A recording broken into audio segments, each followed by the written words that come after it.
Hey everyone, this is Helene and welcome to Virtual Vegfest Live, our Sunday edition. I kind of favor Sundays, even though Saturday's more popular for our guests, but I love when we do a Sunday one because I do stuff on Saturday instead.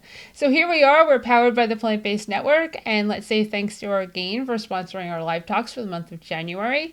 Our Pass the Buck campaign, if you donate this month to Blind Spot through our Pass the Buck campaign. For every dollar you donate, you'll get entered to win an Orgain prize pack. And right now, Blind Spot has taken in two goats that were severely abused and not well.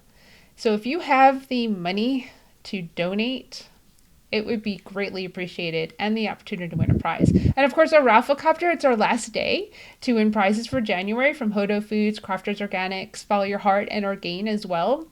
You can enter a Rafflecopter by going to our Facebook page and clicking the little down thing. You'll see Rafflecopter, but the easiest way is probably go to virtualvegfest.com and click the link that says want to win a prize and get entered. It's your last day to get entered for that. Let's see, what else? Oh, we're going to talk about Vegas Vegfest today and CompassionWorks International because Carrie LeBlanc out of Las Vegas is here joining us. Pretty excited because we do similar stuff. We both run nonprofits. We both do vegan events. And it's been one hell of a year for people who run nonprofits and do vegan events or any events in general because COVID. So we're going to have a really nice conversation. So thank you for supporting virtualvegfest.com and our vendors. You can shop, and Plant Based Network has a new Valentine's gift guide out that was just posted overnight. You can go and support vendors and, get something for your love, love yourself and get something for you too. So I'm going to go grab Carrie and we're going to start. If you have any questions or comments, remember, you can always put them in the little box. Hey, Carrie, how are you? Hi, how are you? I'm good. Hi, Sloth.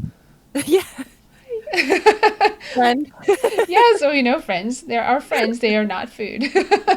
So not that I hope no one eats sloths. All right, Oh, so yeah. yeah, I know. Carrie, so excited to have you here because we have a lot of things in common. We have met. I met you on the West Coast of the AR conference. And because some people I've on here I've never met before. So we actually have met a little strange circumstances, but we did meet. And I've been to your Veg Fest. We flew out to Vegas. Matter of fact, you don't know this, but one of your vendors, Superior Electrolyte, Seth from Vegas Veg Fest when we went, I think it'll be 3 years this year. So Mhm. it's more like 2 years ago because it was September. He has been to every one of our events since I met him. Oh, wow. He not only comes to our events, he actually sponsors them. So my trip to Vegas, even though I thought, well, what kind of vendors could I recruit from Las Vegas to come to the East Coast and do events? Well, one of my best vendors was I met at your event. And just so everyone knows, if you go to the Vegas Veg Fest in September, my calves turned red because it was so hot. It was so hot. I mean, I get the dry heat. I lived in Sacramento. I played softball in 115 degrees. And we were terrible. We were in the field for a long time. But just standing there online to get food, Steven was like, your calves are turning red. I was like, ice cream. Yeah, it was to have to be there all day. Blessings to you. Because that it was hot. I mean, it was that hot, really hot time for Vegas. It was not just hot during the summer, it was just hot going into September. Yeah, but it was fun. I mean, as we were just talking about before we went live, all the places to eat. So we've got so much to talk about. Carrie, I want you to share with everyone who you are, your Mhm. background, Compassion Works, VegFest. Just tell everyone who you are. Sure. So, who I am, Carrie LeBlanc. I have been in the animal rights movement for around 13, 14 years. I started in domestic animal rescue and then went into vegan advocacy once I became vegan about 12 years ago. I started small with local projects. I developed my own project. I lived in Santa Barbara, California at that time, so I had Go Vegan Santa Barbara. And from there, I started volunteering for vegan outreach, Compassion Over Killing, and got involved with some national organizations. Went to my first animal rights conference and met the folks at Mercy for Animals and began volunteering for them. And then I became a consultant, and then I consulted them to hire me because they didn't have any infrastructure. So I became the first director of operations for Mercy for Animals, and I built all of their infrastructure. So their human resources, their finance, their fundraising programs, and that sort of thing. After a couple of years of building them up, I decided I wanted to do my own thing. I started an organization called CompassionWorks International. We are focused primarily on ending the use and abuse of animals in entertainment, but we see that in a very, very broad fashion since basically there is no justifiable use for animals. Pretty much all use of animals is animals for entertainment. That's our opinion. And as part of that mission, I've continued to work in farmed animal advocacy, and we started Vegas Vegfest. And we've had 4 of those events so far. We were supposed to have our 5th this last September. We didn't. So that's the last, 15 years or so of my life in a nutshell. That's awesome. I know you've been very active in activism, right? And you also Right. travel. I think an interesting thing for you to share with people, especially regarding COVID, is you were traveling early last year, Hmm. and Yeah. you know what it was like to have COVID start in another country. Yeah. Yeah. Yeah. I think my perspective on the virus continues to be radically different than a lot of people in this country because I left for Vietnam mid-January. So really even within a week of getting there, I was already dealing with the reality of this virus. Um, for people who don't realize, Vietnam is directly underneath China. They share a border. And there's a festival, their New Year's festival in Vietnam and China. It's called Tet.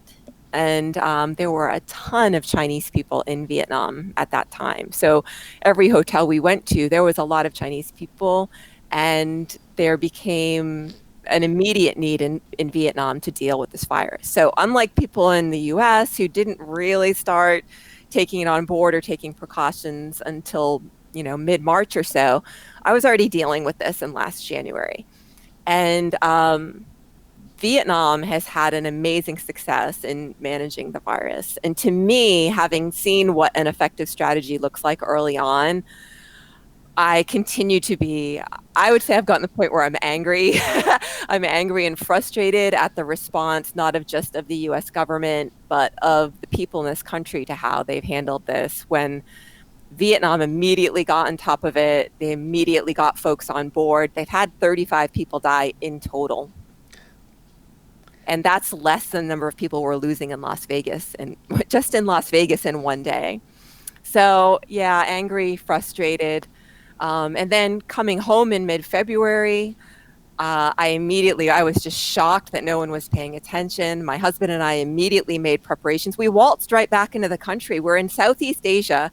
We had no problems. No one asked us. There was no testing. There was not a temperature check. There wasn't a questionnaire. Nothing around February 17th or so, and we were just shocked, just floored. And we knew right then this is going to be a disaster in the US. So we made immediate preparations, and I basically have been rarely outside of my house since we got back from Vietnam. Yeah, I understand. So, yeah. And I mean, we can segue that into the fact that we do events. And early last year, well, let's see. Well, first, we have got Patricia from San Diego. Hi, Patricia. Thank you. And then Judy Lemko, exactly, anger. Yeah, going to anger definitely sets in. Agree 100%. It's very frustrating. And then Matt, pathetic of the U.S. handling of it. Yeah, I mean, Hmm. I don't want this to be a total trashing of COVID, but it's directly impacted our livelihoods. And it was even Certainly. like back when you came back in our, if you don't know, our organizers of vegan festivals, we have a private group on Facebook, and Hmm. we support one another, we comment, we post our thoughts and feelings on things. And one of the biggest things was, are you doing an event, this year, being 2020? Hmm. And I had events on the calendar. By the time we shut down, I'd had 5 of them open. Hmm. Oh, and two almost sold out vendor wise. And Right. one of those happened in 2020. So five events, one happened. A lot of manipulating of how and what push to 2021, and now here we are with 2020. But we, your event in February, you were looking at September for Vegas That's Vegfest, right. and you were very vocal about it's not going to happen. I was, and much to the annoyance of a lot of folks, I think fellow VegFest organizers, fellow organizers of all kinds in animal rights, and certainly there were people in the Vegas community that came at me pretty hard, but I just had the background and experience to know that things were taking a nosedive. In fact, in addition to Vegas Veg Fest, we do two smaller events. We call them vegan villages. And we're the only organization that I'm aware of in the country that has a partnership with local government. So we add vegan sections to two events put on by Clark County Parks and Recreation. And we had one scheduled in March. And I told him early on, I said, we're pulling out. He's like, please don't pull out. We need you. We need you. We need you. And I said, your event's not going to happen. And he didn't want it. He was angry at me. Sure enough, eventually our governor shut things down. So it got me off the hook. But there were a number of weeks there where I was the evil person that was trying to educate people about what was happening and trying to prepare people for the future. Another source of my aggravation is that no one wanted to listen to me, but why should anyone listen to me, I suppose. But I was right. Yeah, indoor events I knew were like completely off the schedule. Like they were just not going to happen. I believe that outdoors is inherently safer. It, Mhm. it is, and even with the new virus mutations, even being more contagious that are out there, South Africa, England, Brazil, they still say outside is inherently safer than Sure. anything indoors, which gives me hope. I mean, Nashville Veg Fest was slated for June. I moved it to October, so I've Mhm. already shifted, and I like it better anyway because when you have to wear a mask, it's so much nicer to wear a mask when it's cooler out Yeah. than when it's hot Right. out. So that was my concern about June. I was like, let's get that mask thing in the South in June. October is so nice. I was like, we did it last year. We can do it again. So I hear you. It's hard. I think you could do your event in September. I really do believe you can do your event with if we actually get people vaccinated and enough people get vaccinated with masks, with social distancing, with that still happening. I do sessions. You can definitely set up sessions for your event because you have a way for people to come in and through your booth with those two tents you can, and you have it all, it's all gated off, it's all fenced off at your Well, it's location. actually not. It's not. It's open. You So fenced it, right? no, No? no, we haven't. Our event's been a free event, and with a main entry that we really would like people to go through, because then we can, Yeah. count how many people are there, and we do hope that people would be willing to just part with $3 donation to, help cover the expenses of the event. That's a whole nother realm of frustration. But in the past, our event hasn't been closed off. So depending on what rules and regulations are in place, set by our governor or by common sense, the expenses could be such that the event is just becomes impossible. Just to fence off our event, then we're talking more thousands of dollars more to, Yeah. to add that. If we do a ticketed event, again, that's thousands of dollars more that we won't have because certain rules and regulations, because we're in Las Vegas, then come into place. We have to pay certain taxes. I mean, it just there is a point of no return, and yeah, as someone who runs a nonprofit that primarily focuses on other types of animal advocacy, I I don't want to see my nonprofit destroyed because I decided to hold Vegas Veg Fest, and I won't let that happen. So it's touch and go for us right now. The other thing people don't appreciate, and I'm sure you know this, is how long it takes to set up a veg fest and how much work goes into it. And it's not something like, oh, if the governor says it's all clear, everyone throw your gates open a month before the event, it's too late. It'd be way too late for us. So yeah, I figure, sometime in later this spring, by mid to late spring, we'll have more information, and if we can do it, we can do it. The other thing we're up against in Las Vegas, as I'm sure everyone can appreciate, is we have a ton of events here. Our windows for outside events are maybe 4 months of the year. A couple of them happen in the spring, a couple of them happen in the fall. Otherwise, it's way too hot or way too cold here.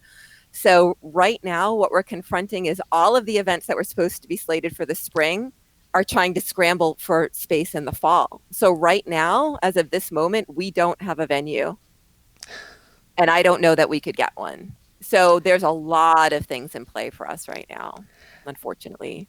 That is uh, difficult. Yeah. Yeah, it's very It difficult. is It's difficult. tricky.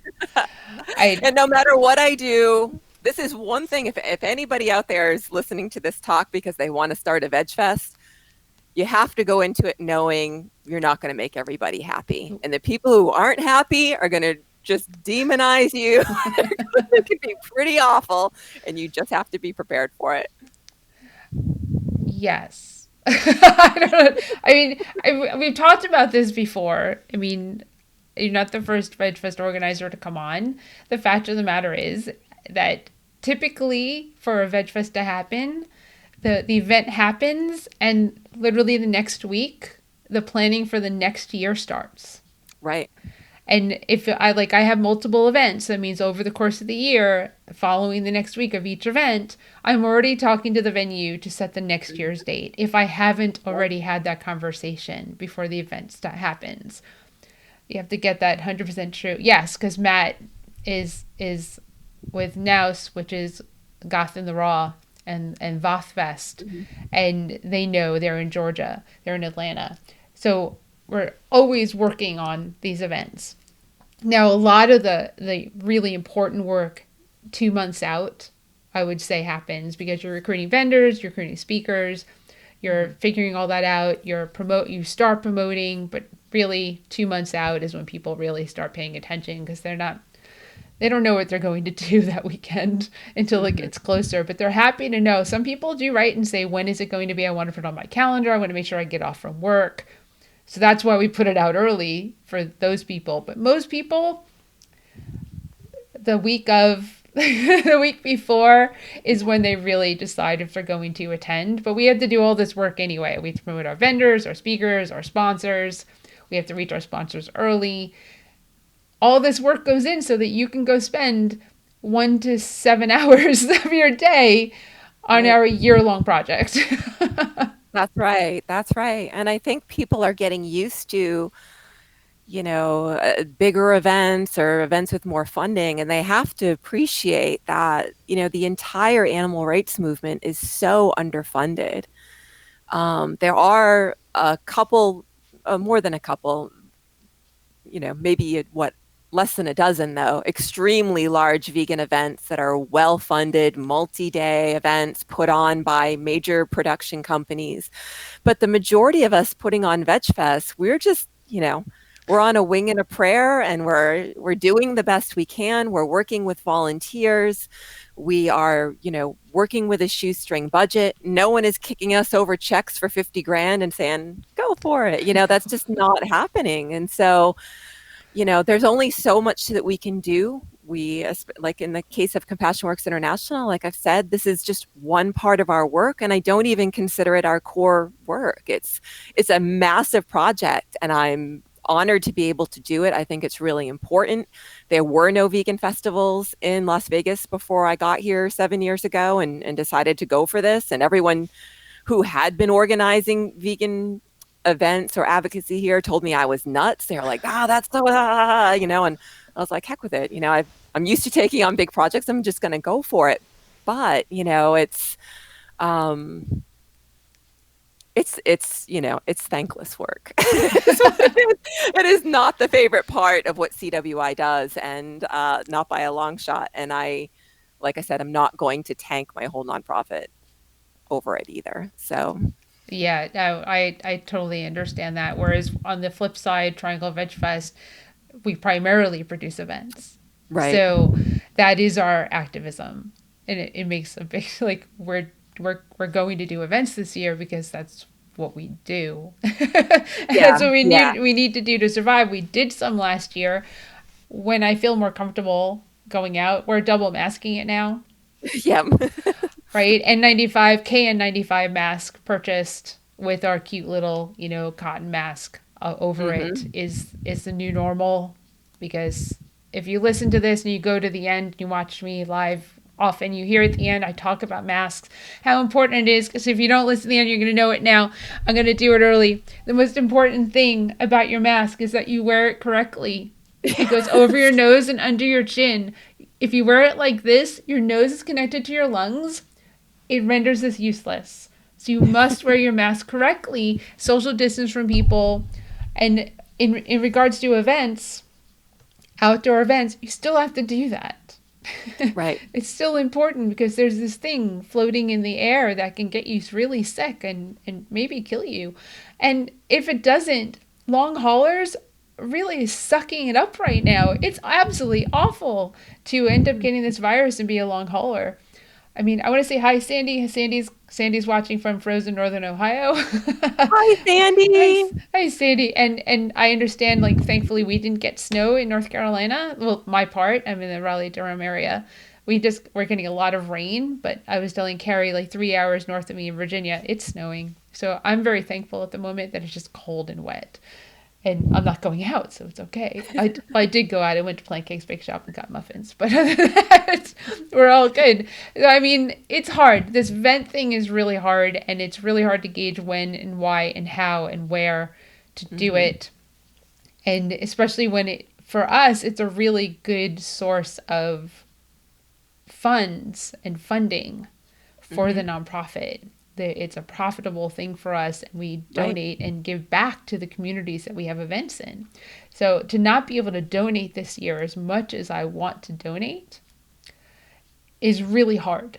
That's the Hmm. hardest part of this is I see all these things that are happening, like blind spot that I referred to when we started, those two goats that were severely abused, and one is in the emergency care right now getting like 24/7 care and is going to be in the hospital for another week. They decided that she's a fighter and they're going to fight for her at $1,000 a day. Right? Her sister is alive and in foster care and is at blind spot and will have a foster. So it's that. The events help to fund helping others. So Right. and then if COVID and people don't have as much money as they normally would because COVID, I mean, there's so many factors to this. But Judy said she's getting Hmm. snow in Philly. Yeah, that's fun.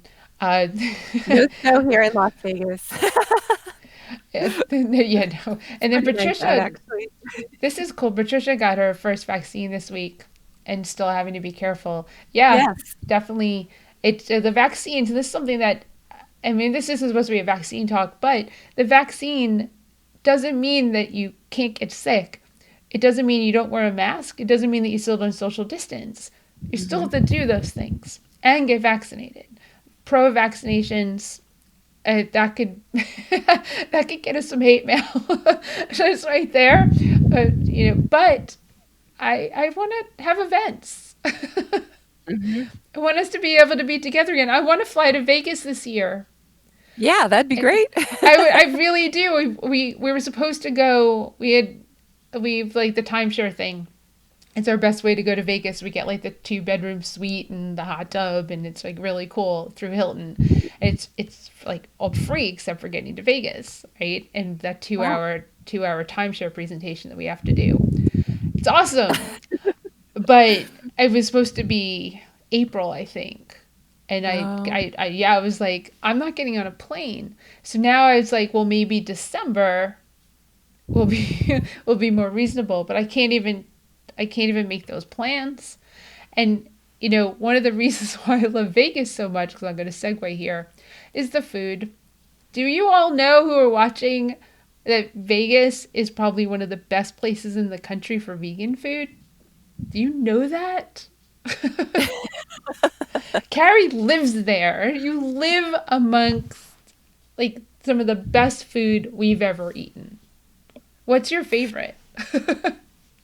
What is my favorite? Boy, as a Veg Fest organizer, you hate to start throwing around names.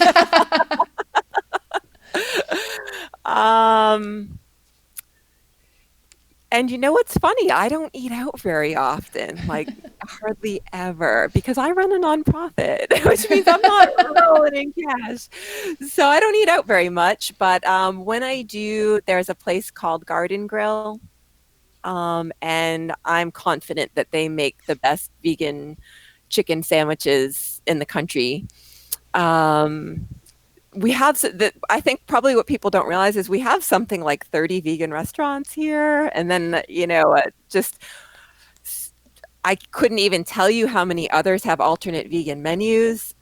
So it's almost impossible to start throwing around names. And we get more vegan restaurants all the time. We have 2 restaurants now devoted to vegan sushi, just totally devoted to it. We have other vegan restaurants that also do vegan sushi, but we have we have vegan sushi restaurants here. I mean, we've got it all. And the other thing people probably don't realize, we're a relatively small community. So we're about the size of Jacksonville, with the number of actual residents here. So we really rely on tourism, which is, problematic right now for us. So we're hoping that we'll hang on to our vegan restaurants. There's rumors that of a great chain out of California that's coming here. Rumors of other vegan restaurants. Some have come, some have gone, but we have a very active scene here. And so definitely, especially in conjunction, if you can get away for a weekend with Vegas Vegfest, that it's a great opportunity to come here and just eat a lot of food.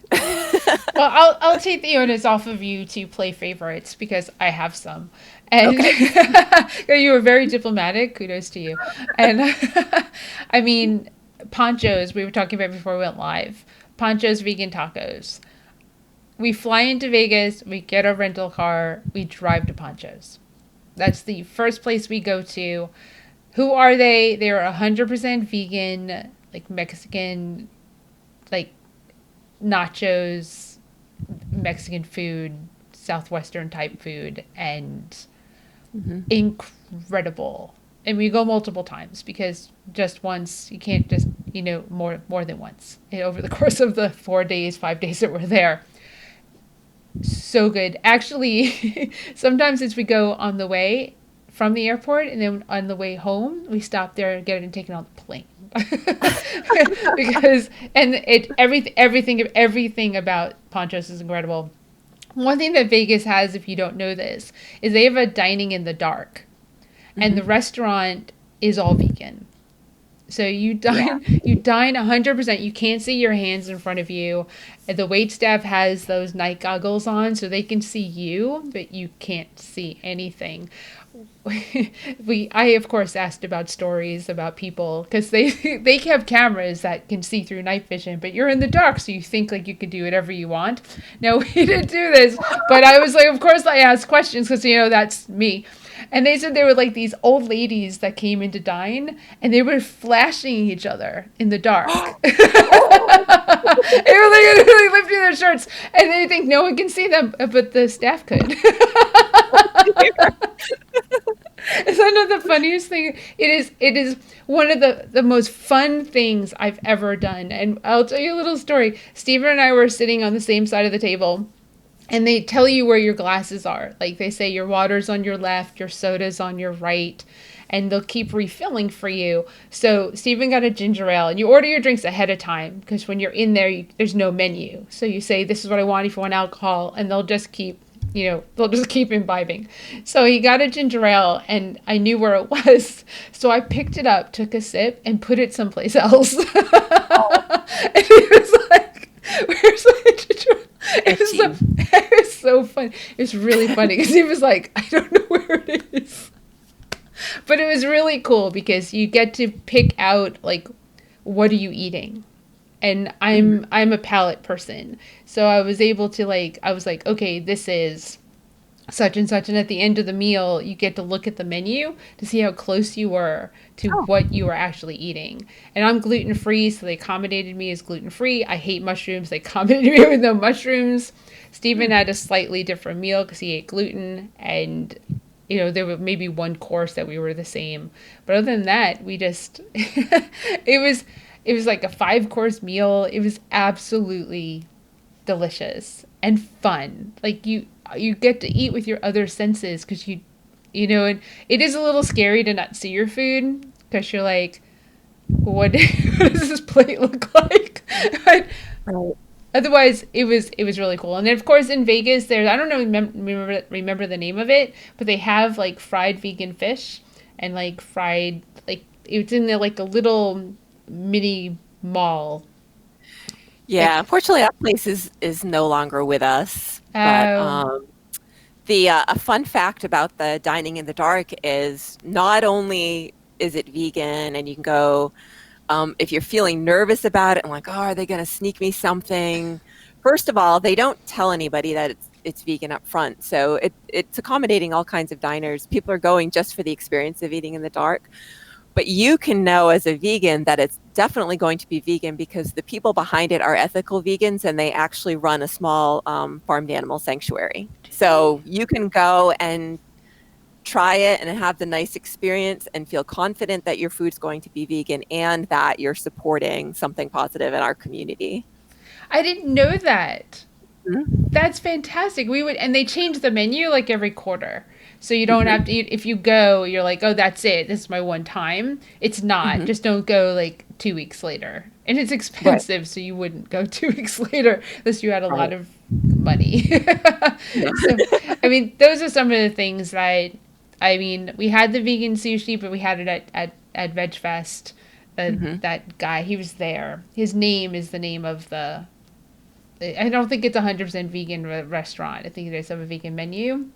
He had a booth at your event, so we had that. Mm. Yeah, Matthew just said that is amazing. I mean, it is really it is it is definitely like a everyone should do it at least once and try out that dining in the dark. It was I mean, just Yeah. just a joke with the person you're with, and we like leaned over to like give each other a kiss in the dark, and like you have to find one another, touch your heads, because you really can't see, and you're not allowed to bring your phones in. Everything gets locked in a locker ahead of time. It is complete. They also said that some people drank so much they like threw up over everything. But that wasn't what we were Ooh. there because stories. A fan of them, but so yeah. So Vegas is I mean. Most of the restaurants I absolutely love. I mean, some of them that are more popular aren't my favorites. Like the one in Old Vegas, I can't remember the name of it right now. Uh, There's several there now. We've just for instance, we have an all vegan Italian place. We yeah, have it's all new. vegan Chinese place, all vegan Japanese. We have a vegan deli that does its own meats and cheeses and makes sandwiches. In addition to Pancho's, we also have a place called Tacotarian, which has really authentic Mexican food, and they're about to open their third location, which is going to be much closer to me. So that's probably where I'll be going.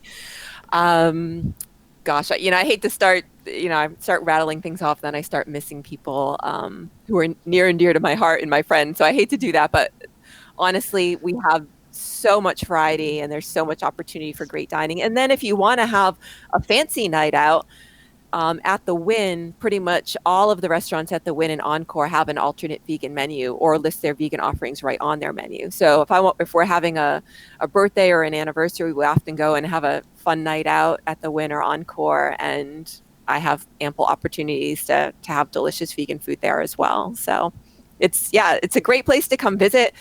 I've encountered a lot of vegans over the years who have negative attitudes towards Las Vegas. Oh, it's really artificial. Oh, I don't like to gamble. There's so much to do here. There's so much you're in a valley, it's surrounded by nature. There's hiking, there's tons of hiking here. You're not far from Hoover Dam, you're not that far from the Grand Canyon. We have this place called Red Rocks. It's just maybe 30 minutes off the strip. It's a wonderful place to go hiking.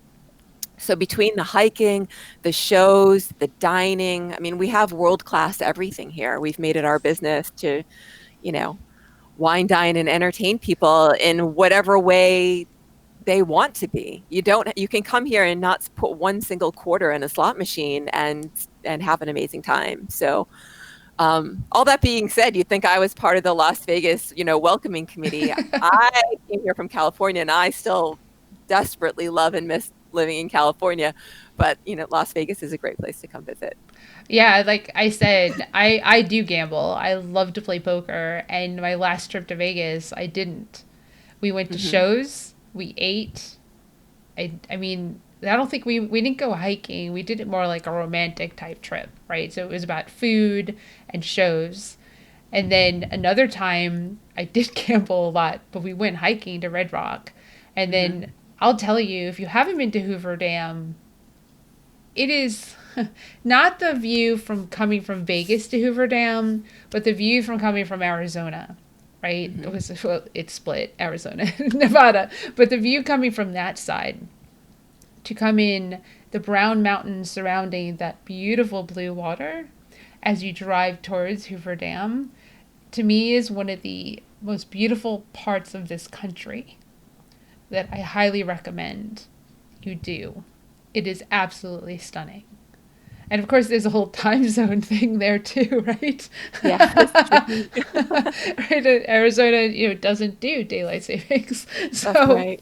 yeah, so it's.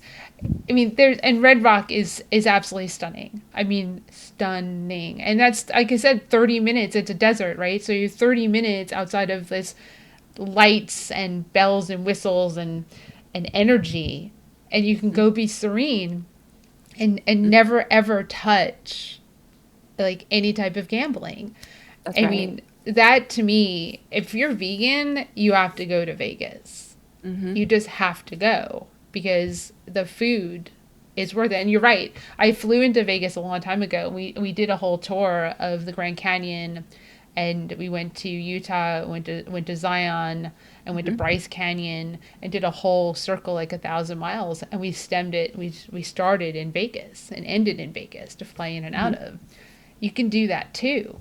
I mean, it's yeah, I can't. I mean, obviously, it's one of my favorite places. I don't want to live there because the energy is probably a little too much, and because I gamble, not probably the best. Not probably the best. Even though I can definitely walk away. I lived in California where you can play poker anytime you want, but it just and of course, like if there wasn't a Veg Fest already existing in Vegas, it would probably be like, well, hey, maybe, because that would be kind of cool. But I like North Carolina. I Yeah. like living in the South. So, but let's talk about Compassion Works because Yeah. I mean, I love the logo. We talk about elephants, and you do a lot of work and travel to. I know you traveled to Thailand and spent a lot of Hmm. time, and I want to hear all about what the nonprofit does and more. Yeah. So this project started before it had a name. It started when I was at Mercy for Animals. So it's probably 9 years oldish, something like that. What we started doing initially was supporting people who wanted to protest against the circus. So that continues to be our most major campaign and where we focus the most amount of our energy. Maybe there are people who aren't familiar who watching this channel because they're focused on maybe the the diet aspect of veganism or something, but there's rampant animal cruelty in traveling circuses, and really just about any industry that uses animals. Where there's use, there's generally abuse. I don't know if you can really come up with too many instances where that's not the case. In the circus, you would think it would be a little bit obvious, but people think, oh, they must take really good care of their animals because they're relying on the animals for their income. Well, in fact, that's not the case. Elephants are chained, they are beaten, they don't do the tricks without being trained through aggressive and brutal training mechanisms. They are forced to ride in trailers all around thousands of miles. If you route and track a circus around the country, you'd be horrified to know, and when you really look at it, that that animal has freedom of movement never.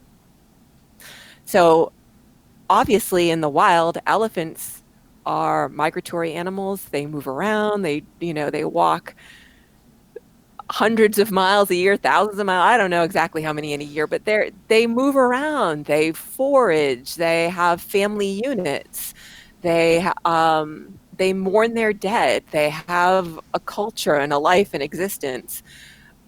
In the circus, they have nothing that is normal and natural to them. So, and that's just one example of an animal in the circus. There's also tigers. People might be surprised to know that tigers, even though they're cats, they love the water. Tigers can't move around, they can't pounce, they can't stalk their food, they can't go for swims, they can't do any of the things that they would enjoy doing. Then there's camels, horses, ponies, dogs. Sometimes we see bears, we see snakes. For a while, when Ringling was still around, we saw kangaroo. Any animal that someone in the circus think they can make a quick buck on, they'll try to force that animal to do tricks and, trot them out for a photo opportunity or whatever. So we have been working for a long time to end circus cruelty. We help people protest the circus in their communities. One thing at CWI we feel really strongly about, as opposed to just about every other animal advocacy organization there is we're not interested in people going out there and waving our banner and saying, I'm a CWI person, this is what I think. I want people to go and represent themselves as a member of their community. So I'm not interested in, and this honestly has been a deficit to CWI and has cost us a lot of money, but I'm not interested in creating a cult. I'm interested in empowering people to go out and speak for themselves. So we work a lot with local groups or people who are just, speaking for themselves. We supply them with the posters, the information, press release, whatever they feel like they can handle as part of their advocacy efforts, we will support it. So when you see a circus protest, it's pretty rare these days that you don't see one of our posters there. And we provide materials free of charge to animal advocates, those that we work with. We also approach it from other perspectives too, this problem of the circus. We send people into the circus to get video. The reason we do that is because a lot of times you can capture incidents that happen inside the circus or outside it during rides or just when the animals are contained there for viewing that break different rules of the Animal Welfare Act. The Animal Welfare Act is the federal act that is governed by the USDA, which provides some, albeit very minimal, protections for animals. So when we can capture on video an elephant limping, a tiger that has a wound from being smacked too hard, a camel that's fallen over, we can then write these things up, send them to the USDA and insist that, they step up and investigate and hopefully they do something.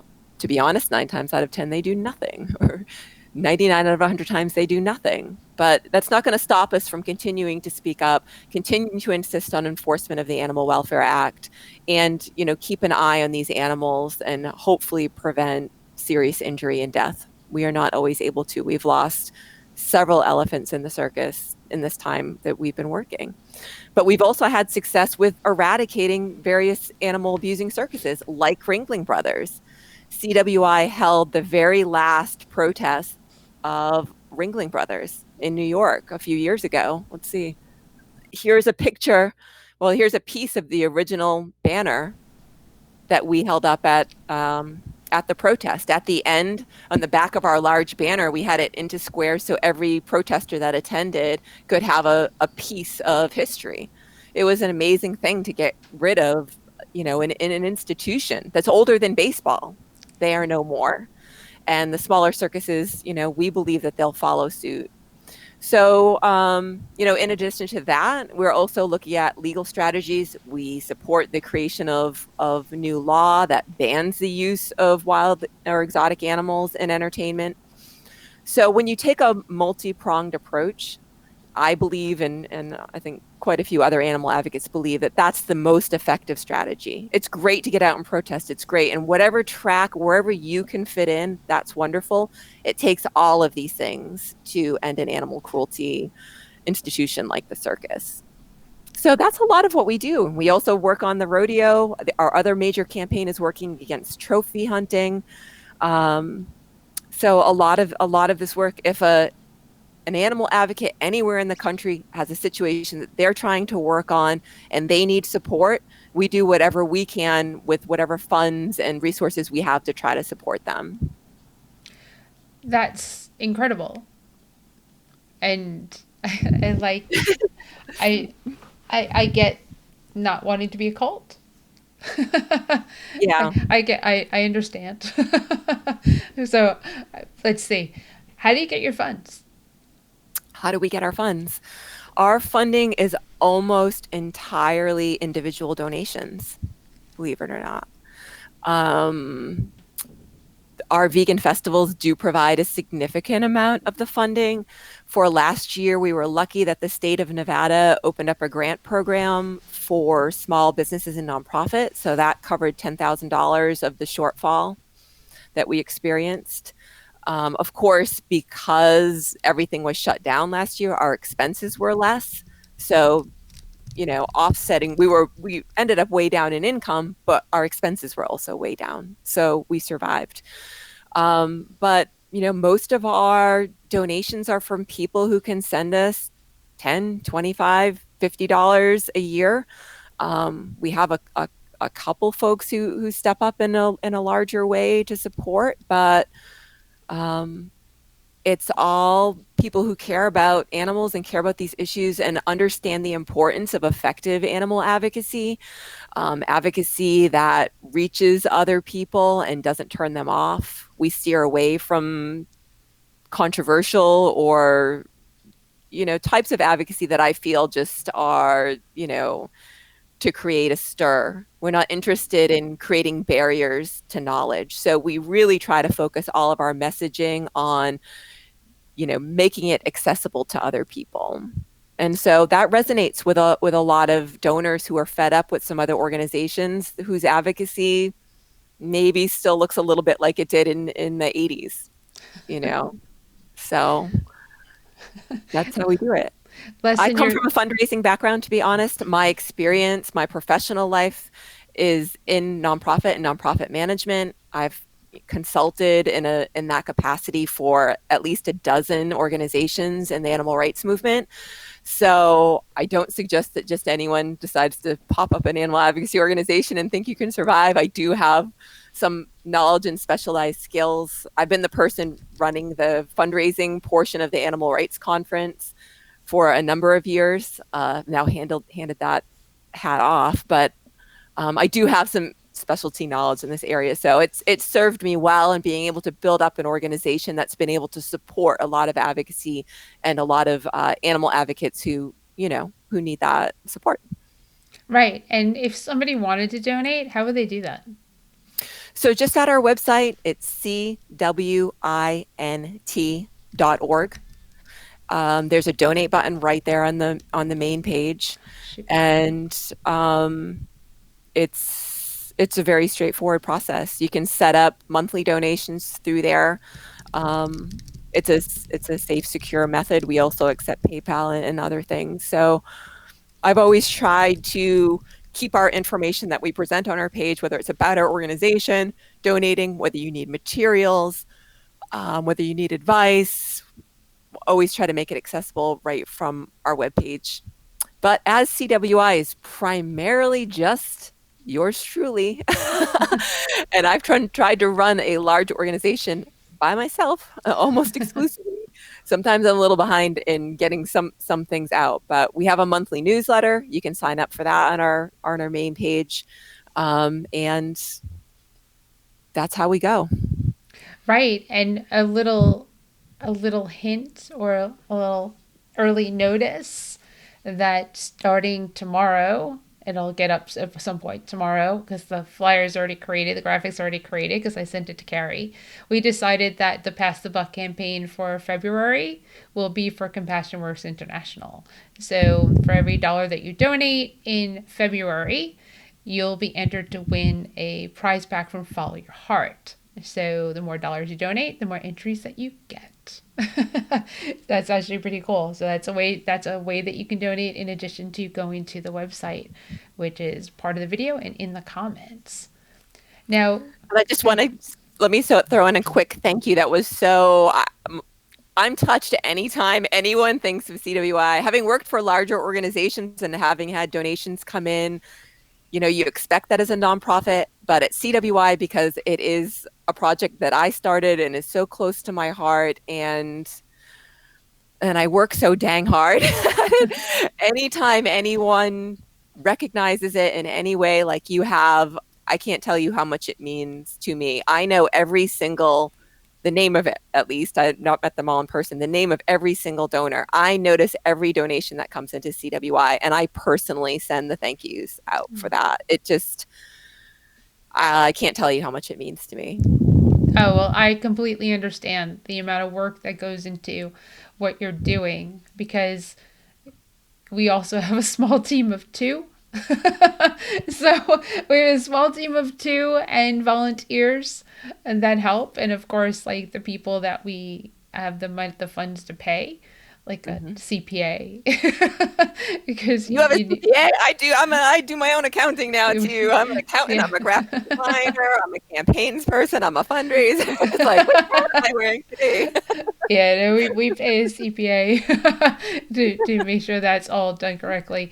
Well, once you go over a certain threshold, you need a it's a longer form to fill out than It just a is a longer postcard. form. Yeah, it's That's what we oh. fill out. But I have 10 years experience analyzing the Form 990. So, it's just one of those things for people who are thinking of starting a project or thinking of starting, a nonprofit of any kind. Boy, any experience that you can gain or gather from anything else you've done in your life, you will utilize it. Yes. Right? You do everything because you don't make a lot, so you need to do it yourself to the best of Hmm. your ability.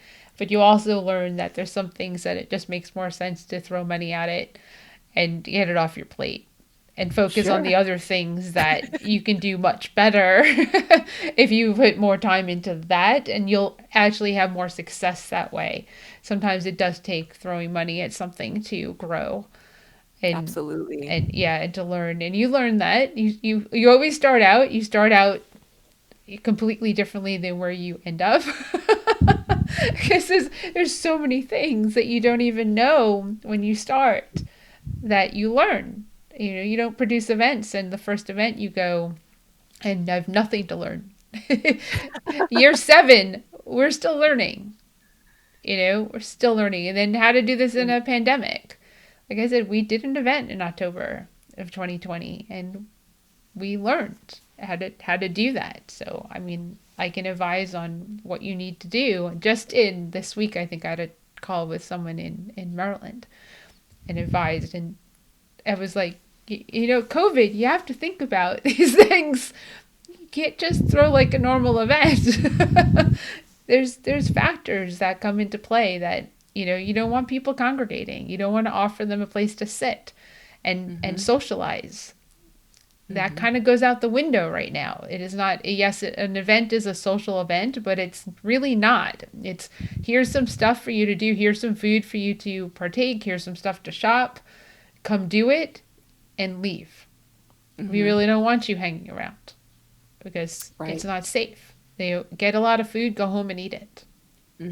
It's like That's what we can offer at the moment. And when things start turning over, when they do, because words matter, we'll go back to, linger.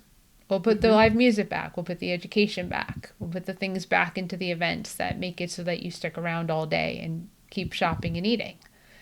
But for now, you just kind of have to take the attitude of it's like a couple of hours of your day. And if you can actually stretch it out to like 5 hours, bless your heart. It's a lot of food and a lot of shopping in a smaller event. It's like, but it could Mm-hmm. be done. It could be done. But Carrie, if people wanted to get in touch with you, how would they go about doing that? Oh, well, they could head over to the CWI website. Yep. Uh, they can hit me up on Facebook. They could um,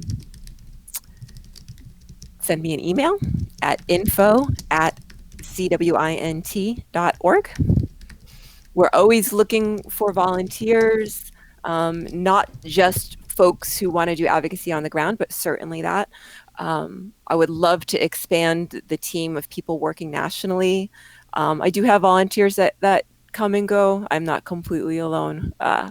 I am solely responsible, but I do have some volunteers who pitch in, and certainly there is. I shouldn't mislead people. There are a team of volunteers that work on Vegas Vegfest. I'm not Oh yeah. trying to run an entire event by myself. So there's a committee that meets throughout the year, and then gosh, there's dozens of volunteers who contribute on the day. So when you're a small nonprofit, you rely on your volunteers.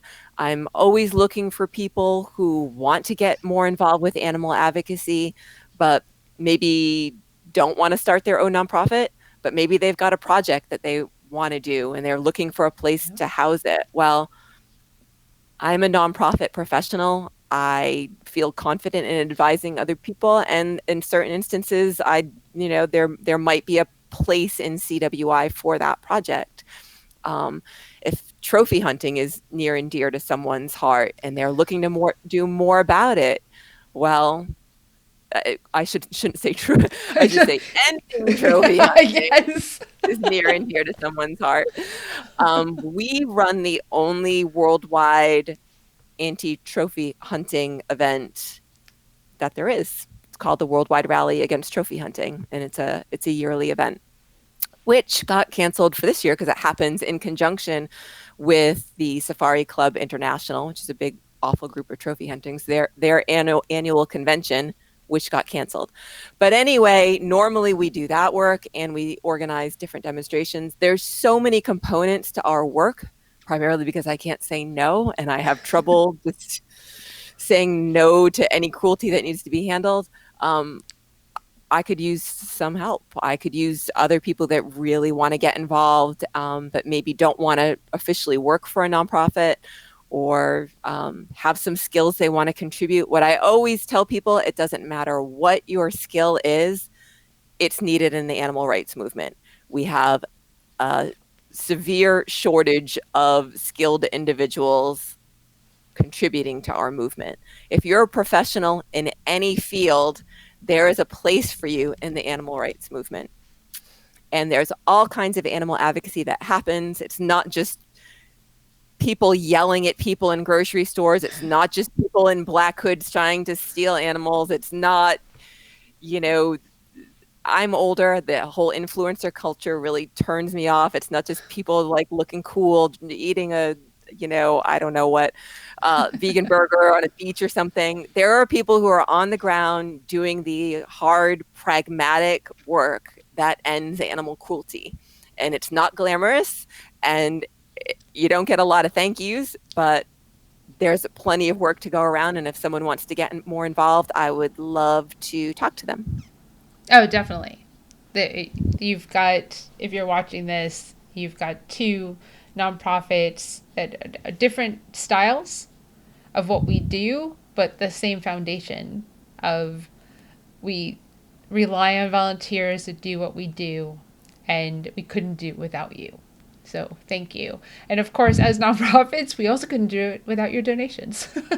So That's true. if you're so inclined, you know how you can donate to CompassionWorks International. Just wait till tomorrow and donate through the Plant Based Network and through Virtual Veg Fest, because then you get entered to win a cool prize pack from Follow Your Heart, which it's a lot of really good stuff. I have So, to say, follow your heart.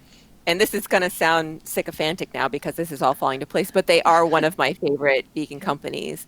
They've come and sponsored Vegas Vegfest. I regularly have at least 3 or 4 Follow Your Heart products in my refrigerator at any given time. I prefer them to some of the ones that, the newer ones that people hype up. I won't name names and start slamming anyone.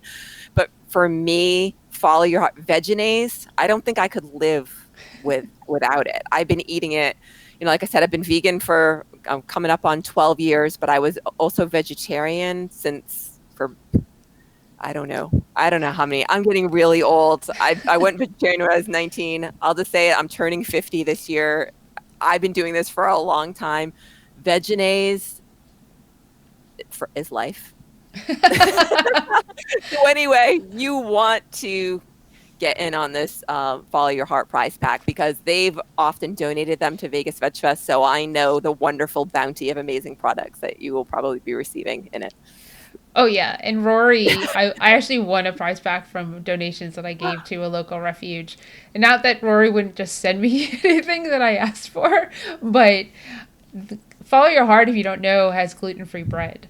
Vegan gluten-free Oh, bread. Yes. I didn't And know that. there's a bakery in LA, and it's not called Follow Your Heart, and I can't remember the name of it, but it's by Follow Your Heart, and they use the vegan egg, and they make a brioche bread, and it's absolutely amazing. Like, I flew to the animal rights conference, actually. I took a day and went to like all like the vegan gluten-free bakeries throughout Hmm. LA and donuts and stuff. And I came home with like 10 pounds worth of gluten-free bread. Almost put me overweight in my luggage.